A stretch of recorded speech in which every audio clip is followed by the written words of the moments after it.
మా తమ్ముళ్ళు ఉన్నారు ఇక్కడే. తమ్ముళ్ళు జాబులు వచ్చాయా అని అడుగుతున్న తమ్ముళ్ళని. ఏం చెప్పాడు? జనవరిలో జాబ్ క్యాలెండర్. 5 ఏళ్ళు అయిపోయిందా? పోగాలం వచ్చిందా?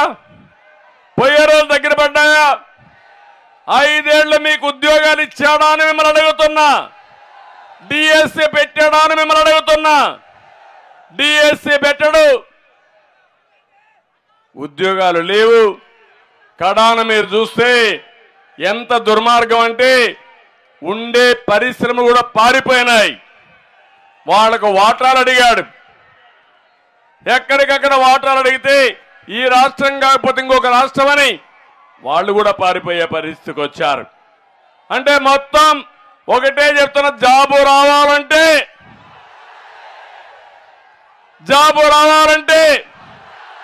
మళ్ళీ హామీ ఇస్తున్న తెలుగుదేశం జనసేన ప్రభుత్వం యువతకు ఉద్యోగాలు ఇచ్చే బాధ్యత మాదని మరొక్కసారి హామీ ఇస్తున్నా. ప్రతి ఒక్క తల్లి, ప్రతి ఒక్క తండ్రి పిల్లల్ని బాగా చూసుకుంటాం. మనం ఒక పూట తినకపోయినా ఆ పిల్లల్ని బాగా చదివిస్తే వాళ్ళు బాగుపడతారు. నాకు వయసు వచ్చినప్పుడు నా పిల్లలు చూసుకుంటారనే ఉద్దేశంతో వాళ్ళని బాగా చదివిస్తాం. అలాంటి పిల్లలు చదువుకున్న తర్వాత కూడా ఉద్యోగం రాకుండా మీరు చేసే కూలి డబ్బులతో వాళ్ళు గడపాలనుకోవడం ఎంత ఘోరమో మీరు ఒక్కసారి ఆలోచించండి. ఇది మన యువత తప్పు కాదు, మన పాలకుల తప్పు. అందుకే నేను ఒక హామీ ఇచ్చాను. యువ గళం కింద ప్రతి ఒక్క నిరుద్యోగిని, చదువుకునే పిల్లల్ని పూర్తిగా ఆదుకునే బాధ్యత తెలుగుదేశం పార్టీ జనసేనది. 3000 రూపాయలు నిరుద్యోగ భృతి ఇస్తాం తమ్ముళ్ళు. మన ప్రభుత్వం వస్తానే యువతకు 3000 రూపాయలు ఇస్తాం. అమ్మ నాన్న పైన ఆధారపడాల్సిన అవసరం లే. నేనే అండగా ఉంటా మీకు. ఇంకో పక్క సంవత్సరానికి 4 లక్షలు, 5 ఏళ్లలో 20 లక్షల ఉద్యోగాలు ఇప్పించే బాధ్యత తెలుగుదేశం పార్టీ తీసుకుంటాం. ఇవే కాకుండా మీ ఊర్లో మీరు బొబ్బుల్లో కూర్చొని అమెరికాలో పనిచేయాలంటే వర్క్ ఫ్రమ్ హోమ్, మీ ఇంటి నుంచే పనిచేసే విధానాన్ని తీసుకొస్తా. అదే కాదు, మీ ఇంట్లోనే కాకుండా మీకు బోరు కొడితే నెలకు ఒక 10 రోజులు బొబ్బిల్లో మంచి ఆఫీసులు కట్టి, వర్క్ స్టేషన్స్ కట్టి అక్కడ మీరు పనిచేసే విధానాన్ని తీసుకొస్తా. మా తమ్ముళ్ళ ఆదాయం వేస్తా. అమ్మను నాన్నను చూసుకుంటూ మీరు ప్రపంచం అంతా పనిచేసి మీరు అవసరమైతే బయట పోవాలంటే వెళ్ళే పరిస్థితి తీసుకొస్తాం తప్ప ప్రతి ఒక్కరికి ఉపాధి కల్పించే బాధ్యత తీసుకుంటామని చెప్పి మరొక్కసారి తెలియజేస్తున్నా. అన్ని రంగాల్లో రివర్స్లో టాప్లో పెట్టాడు. కానీ ఆయన ఆదాయంలో మాత్రం బ్రహ్మాండంగా పెరిగిపోతున్నాడు. పేదవాడయ్యాడు. అవునా కాదా? మీ జీవన ప్రమాణాలు పెరగలేదు. అవునా కాదా? కానీ దేశంలో రిచెస్ట్ సీఎం ఎవరు తెలుసా? ఎవరు?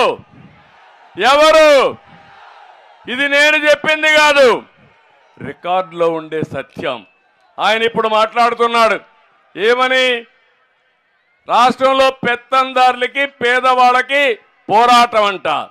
నేను పెత్తందారంట, ఆయన పేదవాడంట. పాపం నిరుపేద, ఆయన డ్రాయర్ కూడా లేదు.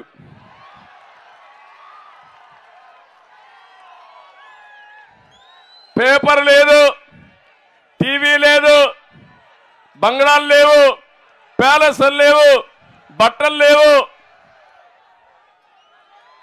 ఏం తింటాడో నాకైతే అర్థం కాదు. గడ్డి తింటాడు. ఈ గడ్డే తింటున్నాడు, అడుక్కుంటున్నాడు. మా చెల్లెమ్మ చెప్పినట్టు రేపు వస్తాడు, అప్పుడు ఓట్లు అడుక్కున్నాడు. భస్మాసుడు మార్గం మీ నెత్తిన చేయబెట్టాడు. ఇప్పుడు మళ్ళా కథలు గుద్దుడు. ఇప్పుడు 5 ఏళ్ళు వదిలిపెట్టకుండా గుద్దాడు. మళ్ళా ఓటేస్తే ఇంకా బానిసలమే. మనం ఆ విషయం గుర్తుపెట్టుకోవాల్సిన అవసరం ఉంది. ఆ రోజు మీరు చూడండి, పేదవాళ్ళ కోసం 200 రూపాయల పింఛన్ని 2000 రూపాయలు పెంచిన ఘనత తెలుగుదేశం పార్టీది. అవునా కాదా? పెన్షన్ తీసుకొచ్చిందే మన నాయకుడు ఎన్టీ రామారావు గారు.